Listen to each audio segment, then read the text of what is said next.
Dan aku tuh juga baru tahu kalau oh ya itu bapakku. Itu tuh baru kelas 5 SD. Ibu aku tuh sampai dibelain jadi tukang cuci.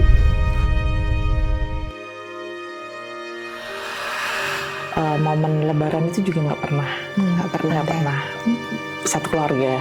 Jadi kalau Lebaran tuh cuman aku sama ibu aja sama adik.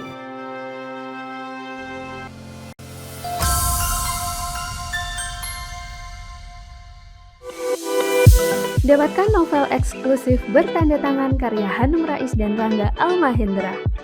Klik link di deskripsi. Setiap orang berhak untuk dicintai dan dihargai, namun tidak semua orang beruntung mendapatkannya. Perempuan yang satu ini mengalami ketidakadilan atau kepahitan sejak ia lahir. Berjuang untuk mendapatkan penerimaan dan cinta di tengah luka yang justru diakibatkan oleh orang yang seharusnya mencintainya, orang terdekatnya, yakni ayahnya dan juga suaminya. Apakah benar Indonesia kemudian memang dikukuhkan sebagai the fatherless country karena memang ketidakhadiran ayah dalam kehidupan tumbuh kembang perjalanan hidup seorang anak semakin rentan hilang? Simak perjalanan Indah Nurlaili berikut ini. Setiap Indah menatap foto wisudanya adalah perjalanan panjang perjuangan ibundanya sebagai single fighter dalam membesarkannya. Ayah Indah, meski ada, tidak pernah hadir dalam kehidupan masa kecilnya. Maklum, kata Indah, ibunya istri kedua. Ia sendiri adalah anak perempuan yang awalnya diharapkan ayahnya sebagai laki-laki. Hampir tidak ada berkas kenangan manis tentang ayah dalam tumbuh kembang Indah. Kekecewaan berat pernah menghantui hidupnya hingga membentuk Indah menjadi wanita pekerja keras. Ia pun berkelana dan menemukan seorang pria idaman. Seakan kutukan karma itu hadir dalam kehidupan Indah, pria yang ia bersedia nikahi pun meninggalkannya, termasuk meninggalkan anak semata wayangnya yang dalam perawatan khusus. Kini Indah berusaha mengatasi seluruh traumanya dengan menjalani kehidupan sebaik dan sepantas mungkin bersama ibunda tercinta, seraya mengikhlaskan orang terdekatnya, ayah dan suaminya yang meninggalkannya. Indah hanya menyerahkan semuanya kepada ridho Allah dan juga ridho ibunya.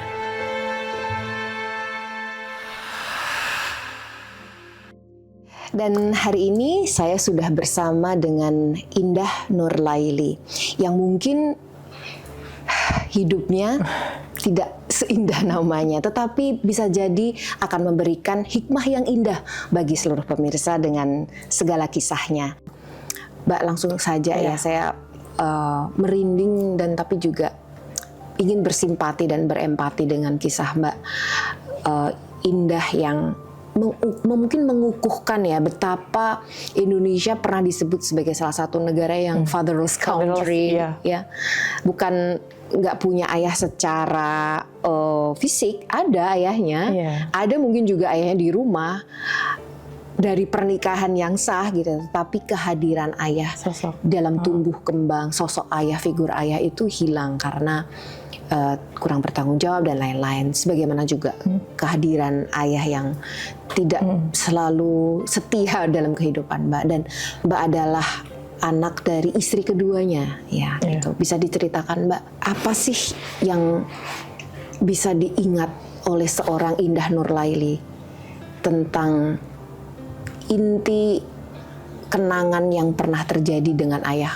sebelum akhirnya Mbak merasa kecewa berat dengan ayah?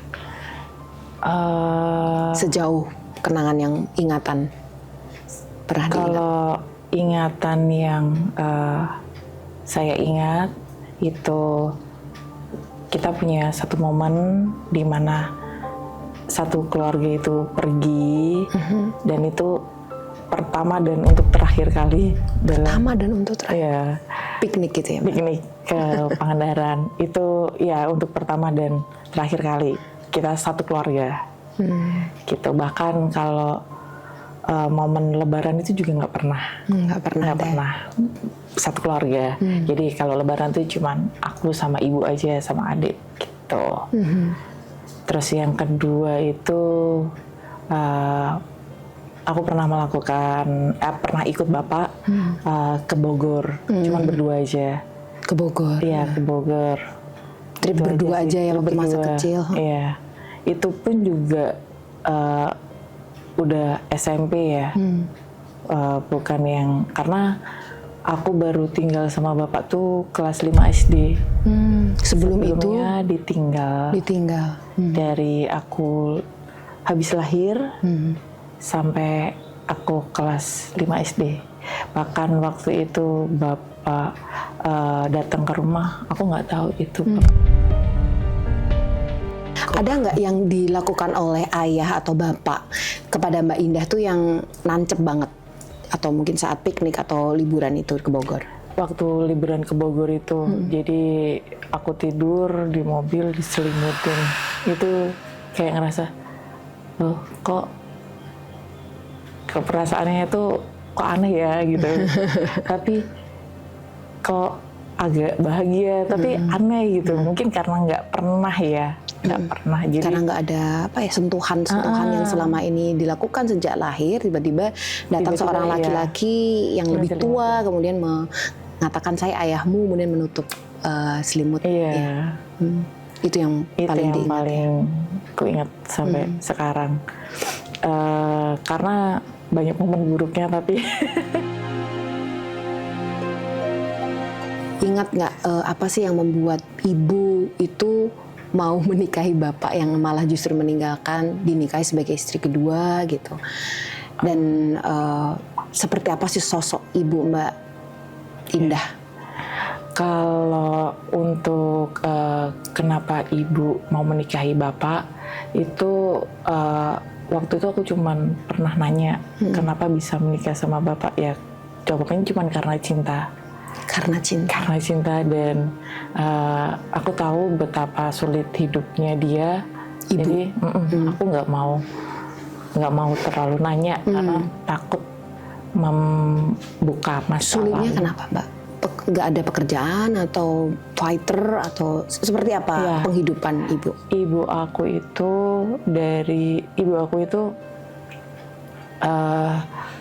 dari aku lahir sampai aku besar itu semuanya ibu yang biayain, termasuk makan, sekolah, dan lain-lain.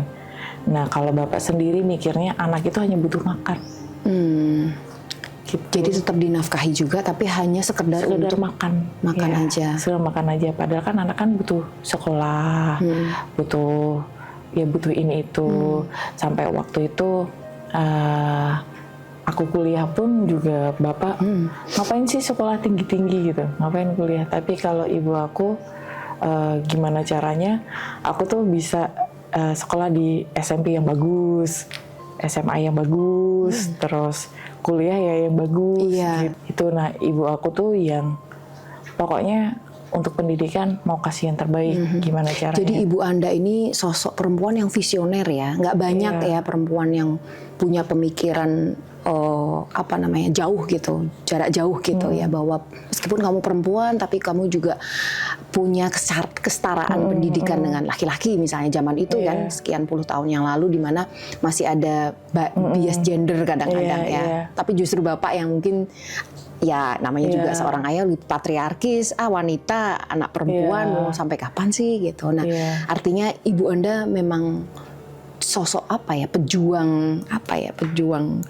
hak wanita ya, bisa dikatakan begitu, dan itu juga dilakukan untuk anaknya gitu, Mbak. Karena gini sih, kalau di keluarga besar ibu, jadi memang yang disekolahin sampai tinggi tuh yang laki-laki.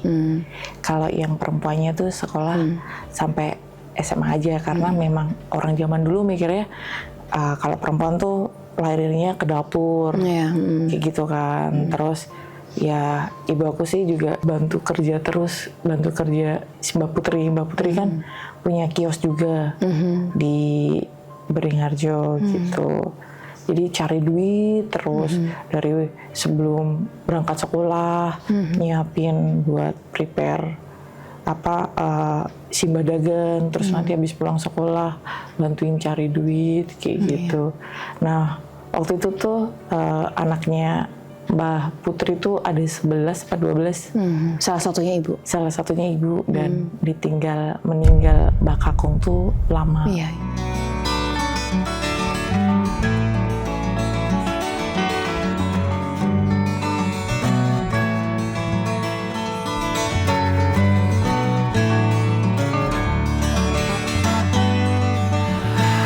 Sejauh yang diingat oleh Mbak Indah ya tentang sosok ibu tuh, kira-kira yang kalau tadi base core memory ayah tuh kan nyelimutin, kalau seorang ibu tuh apa Mbak? Boleh ceritain? Kalau banyak banget sih memori Luar biasa. luar biasanya ibu. Makanya kalau dijelaskan tuh nggak akan pernah cukup. Boleh Tapi ceritain satu, ada yang mungkin bittersweet gitu, yang pahit tapi manis gitu, atau manis tapi agak pahit gitu. Ibu aku kan istri kedua, nggak direstui keluarga, terus dia ngontrak lah, dan itu ibu aku tuh sampai dibelain jadi tukang cuci, buruh cuci baju.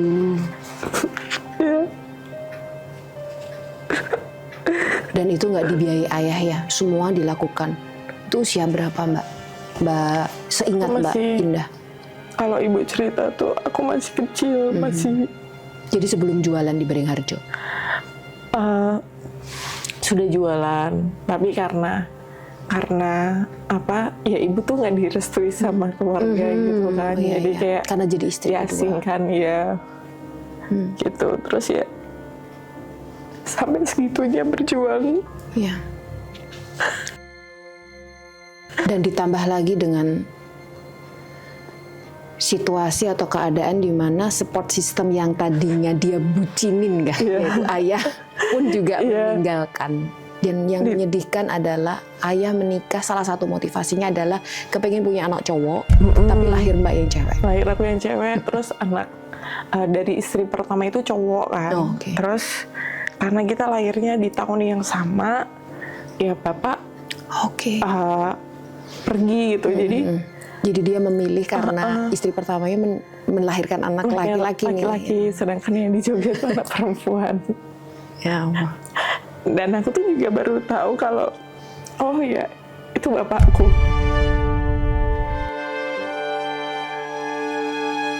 Nah, dulu tuh sering banget kayak kalau ngelihat, jadi kan aku kalau ada acara rapor, rapor tuh, itu tuh aku tuh mikir ya, nggak pernah ya orang tua aku yang ngambil. Ibu aja gitu, maksudnya nggak pernah berdua gitu ya? Yang ngambil Pak D, jadi aku diwaliin sama Pak D. Jadi selama untuk urusan administrasi sekolah itu selalu Pak D aku yang. Dan ada secercah perasaan apa ya, bukan iri tapi andai kata juga punya ayah dan ibu yang mengambilkan rapot. Itu baru rapot ya, belum kalau acara pentas sekolah, manggung gitu ya. Cuma manggung nyanyi bareng-bareng tapi ada orang tua yang melihat kita, itu sangat memorable sebetulnya. Dan kayak sebenarnya momen lebaran aja juga itu kan kayak satu keluarga kumpul, itu kan juga bisa jadi memori yang baik ya. Tapi aku selama hidup tuh nggak pernah ngalami lebaran bersama gitu, nggak pernah. Ada nggak perasaan ya, maksudnya jelas ya saat itu kecewa ya, dan selama kita tidak amnesia kan tidak bisa melupakan itu, dikubur ditutup begitu aja ya, bahwa pernah ada kekecewaan berat gitu pada sosok ayah gitu. Tapi sekarang Mbak kan udah usia hampir 40 ya Mbak ya gitu, dan Mbak juga sekarang sedang punya anak, baby gitu, baru aja melahirkan. Ada nggak satu kontemplasi atau perasaan yang kemudian kenapa sih aku harus selalu kecewa, itu kayaknya cuma menyakiti diri sendiri ya. Dan semakin lama kita simpan juga sepertinya malah justru semakin membuat kita itu sakit ya. Ya sakit pikiran, sakit hati, sakit mungkin fisik juga gitu. Tapi akhirnya Mbak let go gitu. Udah dalam fase menerima gitu, atau masih ada cercah perasaan bahwa saya pernah kecewa dengan ayah dan saya nggak bisa memaafkan itu.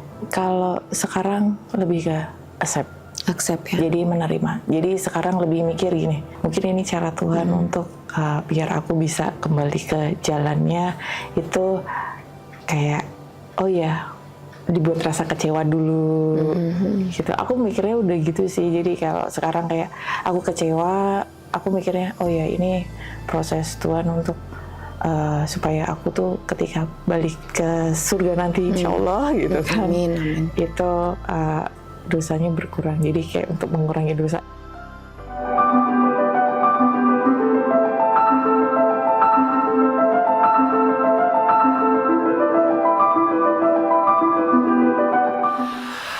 Kita sekarang syuting nih lagi di bulan Ramadan gitu ya. Jadi andai kata ayah datang di saat bulan Ramadan, kemudian apa yang disampaikan? Aku pribadi sih, maksudnya apapun yang sudah terjadi itu kayak ya sudahlah, itu sudah masa lalu gitu kan. Kalau misalnya Bapak misal mau aku urus masa tuanya, aku siap kok. Maksudnya ketika di Tasik tuh nggak ada yang ngurus gitu masa tuanya, aku siap untuk mengurus masa tuanya, menjaganya. Iya, kalau orang tua kan akan, kalau semakin tua kan akan balik lagi jadi kayak anak-anak kan. Aku udah Dan siap. akan lebih mudah sakit juga Iya, mungkin. itu aku sangat siap ketika misal urus aku masa tua, iya siap. Enggak, jangan dikasih panti jompo atau apa, iya siap. Artinya dibiayai, difasilitasi semampu Mbak. Semampu aku, itu aku sangat siap. Maksudnya ya aku tuh udah di fase mungkin udah sangat sakit gitu kan, jadi kayak oh ya memang hidup tuh harus diterima. Iya. Gitu sih. Iya. Kayaknya dalam tahap ini saya membayangkan Mbak tuh udah di dasar sumur, sudah di dasar nggak mungkin turun lagi. Jadi satu-satunya jalan adalah bangkit dan naik gitu, karena sudah nggak mungkin lebih rendah dari di dasar sumur gitu, rasa itu gitu. Sehingga satu-satunya cara untuk untuk menyelesaikannya ya mau nggak mau menerima untuk berdiri kembali, kemudian merangkak naik ke permukaan gitu ya. Kira-kira seperti itu ya. Dengan mengikhlaskan semua yang apa yang telah terjadi di masa lalu, meskipun itu berat, tapi saya rasa itu investasi akhirat Mbak mungkin ya, memaafkan luka pengasuhan yang pernah terjadi di masa lalu gitu. Iya, karena kan sekarang aku udah punya anak ya. Kalau aku nggak mencoba menerima semua hidup aku tuh takut tidak bisa memberikan yang terbaik ke anak. Maksudnya di sini kan aku butuh kesehatan, mentalku, kesehatan fisik yang prima untuk mengasuh anakku supaya ya jangan seperti aku gitu. Maksudnya aku berusaha untuk memutus karma buruk lah yang sudah maksudnya aku tidak mau anakku tuh nanti mengunduh dari perbuatanku.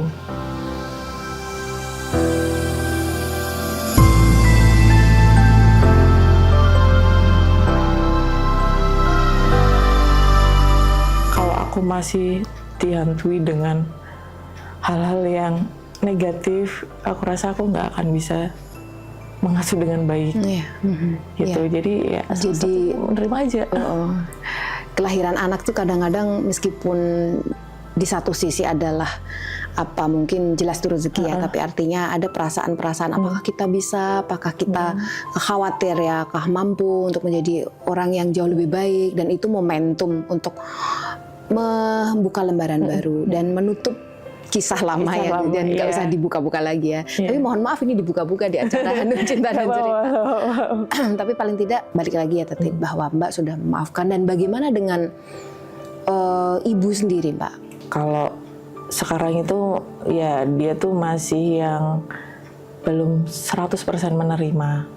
Karena ya masih sedikit-sedikit marah, sedikit-sedikit emosi. Tapi ya balik lagi di sini aku yang harus menerima ibuku dengan segala kondisi. Marahnya karena apa, Mbak? Iya, dia tuh jadi lebih sensitif. Jadi Sejak apa?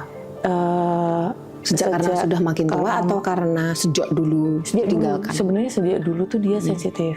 Jadi tuh makanya kenapa aku tuh pengen aku clear accept itu karena biar aku juga tidak mengulangi pola asuh ibuku ke aku. Jadi tuh dulu ibuku tuh saking stresnya, mungkin ya saking stresnya itu tuh kalau aku misal nih nggak mau, jadi habis pulang sekolah nggak mau langsung mandi, itu aku beneran disabet pakai sapu. Terus aku beneran ditenggelamin di bak mandi. Aku masih inget banget gitu. Pokoknya tuh yang didikan zaman dulu gitu. Didikan zaman dulu memang. Iya, yang beneran. Tapi Mbak nggak kemudian merasa sakit hati dengan hal-hal kayak gitu? Enggak sih. Karena pengorbanannya ya luar biasa. Cuman dan maksudnya ibu baik kan? Maksudnya baik.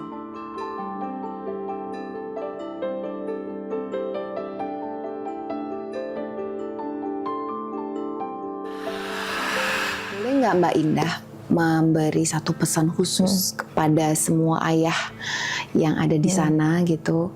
Saya yakin di luar sana banyak yang mungkin belum terlambat gitu ya untuk kemudian kembali lagi hadir di tengah-tengah keluarga mereka gitu, untuk tidak melupakan bahwa anak ini sangat penting. Bahkan kalau dalam agama kita kan orang yang akan mendoakan kita kalau kita nanti nggak ada. Gimana kalau hubungan kita dengan anak nggak baik? Siapa yang kemudian mau mendoakan kita gitu ketika kita sudah tidak ada? Boleh Mbak mungkin menyampaikan pesan sedikit untuk seluruh ayah yang ada di sana? Jadi untuk seluruh ayah yang sudah jadi ayah apa belum, Bu? Ya calon ayah juga nggak apa-apa tentu saja. Lebih ke calon ayah aja ya. Calon ayah maupun ayah yang tadi belum terlambat mungkin. Iya. Kalau memang belum siap untuk menikah, itu lebih baik nggak usah daripada nanti jadi istri dan anak jadi korban gitu. Maksudnya siap di sini ya siap lahir dan batin ya, finansial juga gitu sih. Oke. Terus kalau untuk yang sudah jadi ayah itu apa ya? Kalau udah punya anak itu ya dirawat dengan baik. Anak itu kan pemberian dari Tuhan ya. Maksudnya seorang anak itu nggak bisa milih dilahirkan dari orang tua mana. Jadi ya sebaik-baiknya itu harus dijaga. Gitu sih. Ya.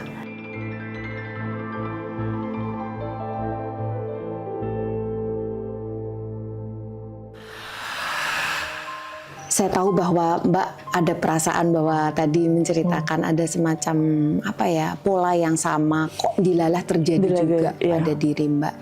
Hampir sama dengan cara yang berbeda. Sudah menikah juga di Malaysia gitu kan. Dan Mbak ingin membuka lembaran baru, hidup dengan pria yang Mbak cintai gitu. Kemudian melahirkan seorang anak, kembali lagi ke Jogja dan ternyata pria yang lagi-lagi pria juga meninggalkan Mbak gitu. Sebagaimana ayah Mbak juga meninggalkan ibu dan anaknya dulu. Pernah nggak sih Mbak menggugat diri sendiri atau menggugat takdir gitu? Kenapa sih aku harus begini gitu? Kenapa takdir itu hadir di dalam kehidupan saya yang hampir sama dengan apa yang diterima atau dialami oleh ibu dan Mbak?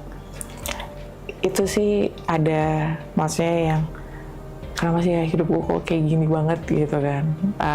Kenapa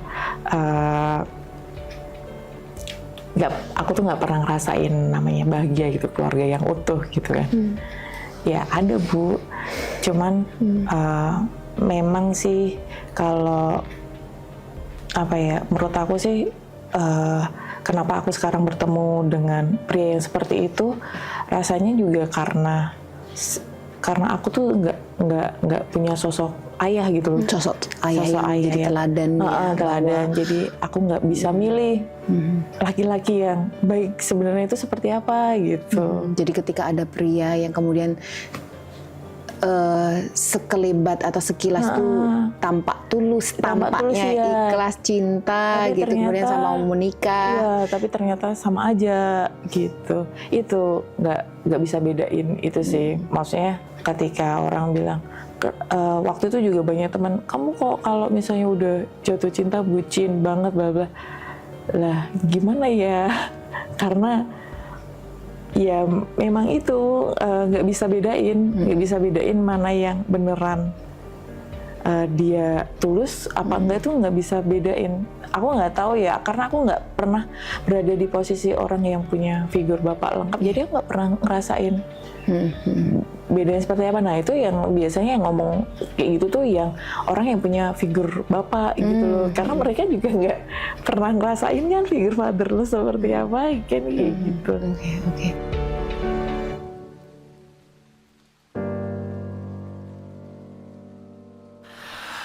Sekarang Mbak kemudian tiba-tiba ditinggalkan oleh suami begitu saja, dan Mbak kemudian sempat untuk membatalkan kehamilannya jika memang suaminya tidak datang gitu. Boleh diceritakan awalnya kemudian accept, menerima, dan akhirnya benar-benar mencintai, mengasihi anaknya yang sekarang. Dan apa sih yang bisa Mbak, kalau mungkin malam hari sedang menimang anaknya lagi mengasihi, itu kan kontak batinnya sangat kuat ya antara ibu yang sedang mengasihi ya, mengasihi itu maksudnya memberi ASI, dan anak bayi itu sesungguhnya juga paham komunikasi walaupun mereka sepertinya nggak tahu bahasa kita ya, tapi bahasa hatinya itu nyampai gitu. Apa yang ingin disampaikan ke dia? Aku tuh mengalami hal yang sama dengan yang ibu aku alami ya. Nah mungkin kalau ibu aku ya mungkin sedikit agak kehilangan sosok ayah. Kita sama-sama fatherless gitu kan, tapi ininya beda. Kalau yang aku alami kan memang bener-bener ditinggalin gitu kan. Masih hidup gitu, bapaknya masih hidup tapi bener-bener ditinggalin. Nah itu sih sebenarnya yang bikin aku ketakutan. Itu sih itu yang membuat aku tuh kayak apa ya, masa sih aku mau ngelahirin anak yang anak ini tuh nggak punya salah apa-apa, tapi nanti kayak apa ya, kayak masa aku udah ngekasih dia beban gitu loh. Kayak gitu, itu yang bikin aku waktu itu sempet yang lanjut nggak ya gitu, takutnya tuh aku yang nanti kalau hidupnya kayak aku kasihan gitu. Maksudnya aku pengen ya udah susahnya tuh udah stop di aku aja gitu.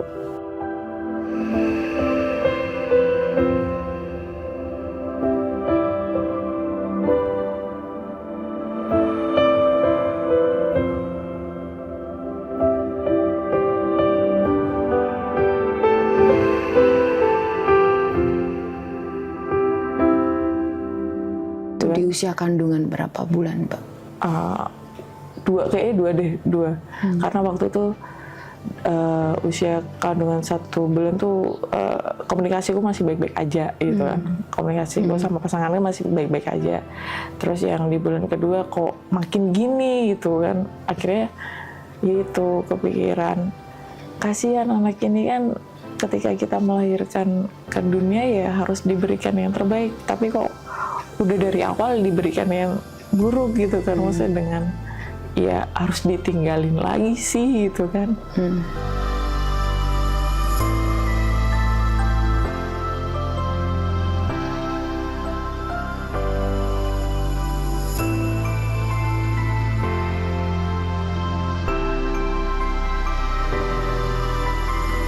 Ibu gimana? Ibu ya sudah diterima saja gitu.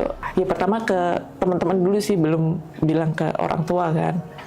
Terus teman-teman bilang udah besarin. Kalau kamu nggak sanggup, nanti aku yang akan ngebiayain. Aku tuh teman-temanku ya. Aku yang akan ngebiayain anak ini gitu. Terus ya udah, aku dari situ mikir, orang lain aja bisa bertanggung jawab atas anakku, kenapa aku sendiri enggak sih?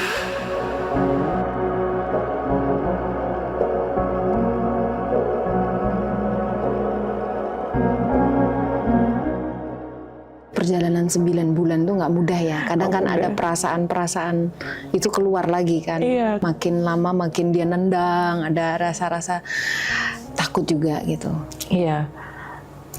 Bahkan terakhir kali waktu anakku didiagnosa punya sakit jantung, itu aku mencoba menghubungi ya mantan partner, itu juga sampai nggak direspon sama sekali, sampai yang Masalah jantung ketika di kandungan atau sudah dilahirkan? sudah dilahirkan. Jadi tapi itu Apno itu ya? Apa? jatuhnya ini pembentukan waktu dalam janin tuh dia nggak membentuk sempurna gitu. Nah itu tuh yang ketika tak hubungin aja nggak, ini akhirnya ya sudah, makanya teman-teman juga udah jangan pernah dihubungi sama sekali.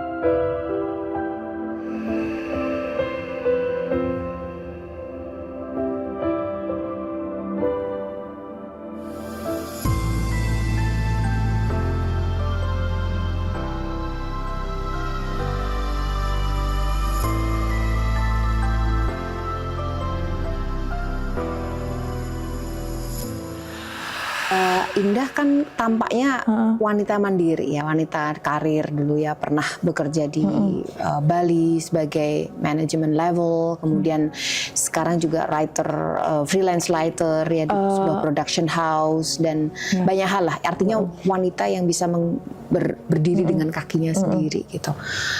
Ada nggak dengan kasus ibu yang ditinggalkan oleh ayah gitu, kemudian sekarang suami juga meninggalkan gitu, untuk kemudian menikah lagi, atau enggak, saya akan besarkan anak ini dengan cara saya, dengan daya saya gitu, dan saya tidak akan tergantung dengan laki-laki, atau demi sosok seorang ayah gitu kemudian Mbak harus kemudian istilahnya takluk gitu ya untuk kemudian menikah lagi suatu saat?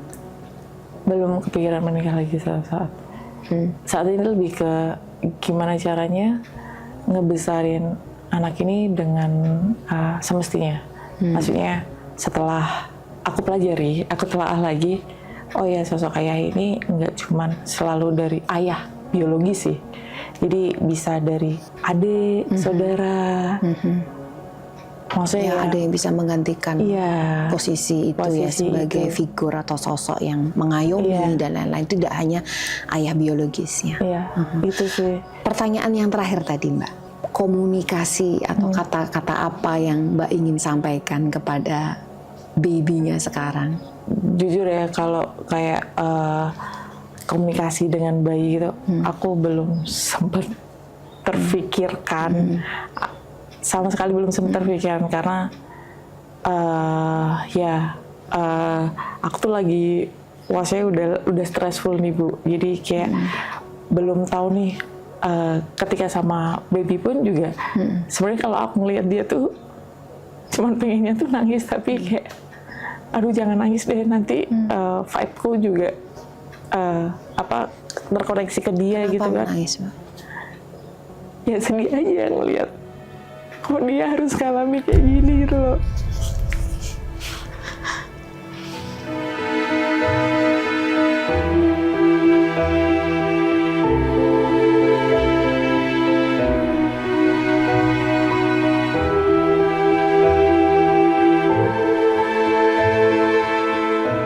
Mengalami sesuatu yang dia hanya dapat getah gitu ya, padahal nggak bersalah gitu, tapi dia mendapatkan getah. Aku selalu kebayang-bayang sama apa yang aku alamin sih. Maksudnya kayak ketika lihat dia tuh kayak aku takut kalau apa yang aku alamin tuh dialami dia. Gitu sih. Jadi ya cuman kalau lihat dia tuh cuman sedih aja.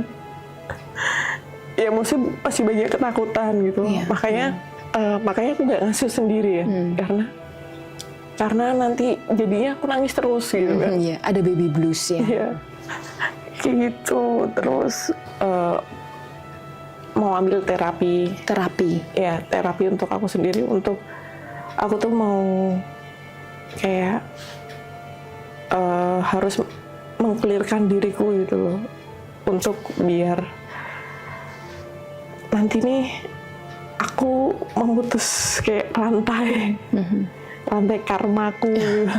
Kayak apa ya tadi istilah kalau bisa saya bilang kutukan atau apa gitu. Iya, itu Yang kurang maksudnya baik ya, karma yang kurang yang baik kurang ya, biar aku tuh bisa ngasuh anakku tuh lebih baik gitu loh.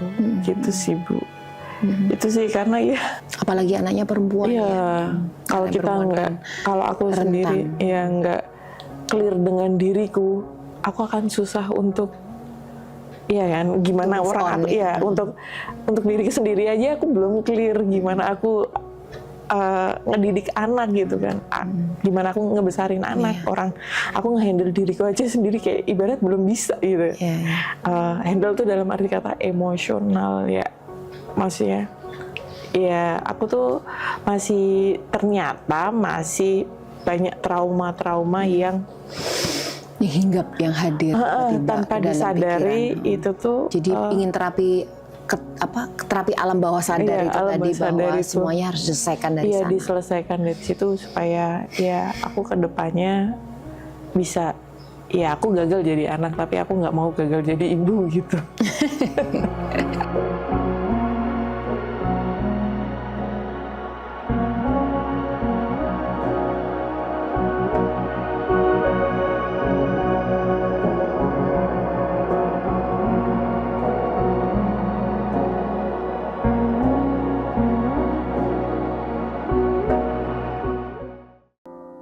Mendengar cerita Mbak Indah tadi justru sukses ya untuk bisa membuat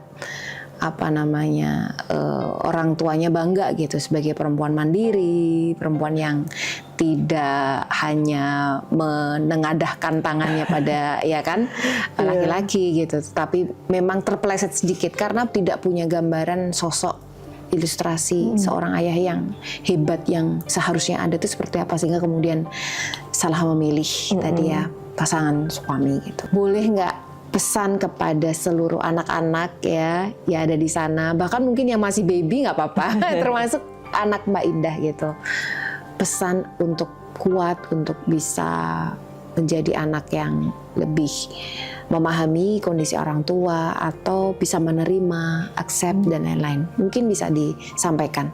Orang tua itu nggak akan pernah memberikan sesuatu yang buruk ke anaknya. Selalu memberikan yang terbaik. Selalu memberikan terbaik. Jadi jangan jadi anak durhaka apapun kondisinya. Maksudnya meskipun hidup itu mengecewakanmu, jangan jadi anak durhaka karena memang ya kalau kamu tanpa orang tua ya kamu nggak akan bisa lahir di dunia ini kan. Itu keyakinan Mbak bahwa akan menerima ayah apapun keadaannya, bahkan akan membiayai, memfasilitasi yang mungkin ayah tidak lakukan itu pada justru ini diberikan dan semuanya dengan ikhlas sungguh-sungguhnya. Sungguh-sungguh ya, karena ya itu tadi sih Bu, maksudnya melahirkan seorang anak itu tuh beneran taruhan nyawa. Jadi ya nggak ada namanya orang tua itu mau anaknya jelek, tuh nggak ada. Pasti mau anaknya yang terbaik gitu kan.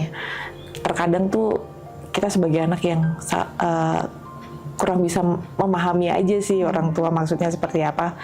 Maksudnya beda pemahaman akhirnya yang membuat kita tuh kayak kecewa atau apa gitu kan. Maksudnya kok orang tuaku seperti ini, sebenarnya ya karena kita belum satu frekuensi aja dengan pemikiran orang tua, akhirnya itu yang membuat kita ngerasa kecewa ke orang tua gitu.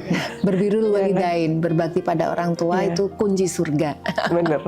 Kira-kira itu ya, Mbak. Iya. Makasih sekali Mbak Sama-sama, Indah Ibu. Nurlaili yang ternyata hidupnya tetap indah dan luar biasa indah hikmahnya, pelajaran yang disampaikan tadi sebagai seorang wanita. Mudah-mudahan kita juga bisa mengambil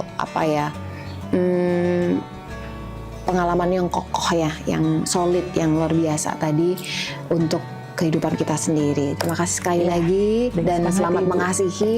Terima Yang jelas kasih. jangan nangis lagi ya Mbak kalau lihat anaknya gitu ditatap, diberi senyum. Suatu Iya, saat amin. anaknya tahu kok, anaknya tahu bahwa ibunya sangat-sangat mencintai dan cintanya sepanjang jalan. Iya. Ya, insya Allah. Amin. Makasih Mbak Terima Indah. kasih, Ibu. Assalamualaikum. Waalaikumsalam.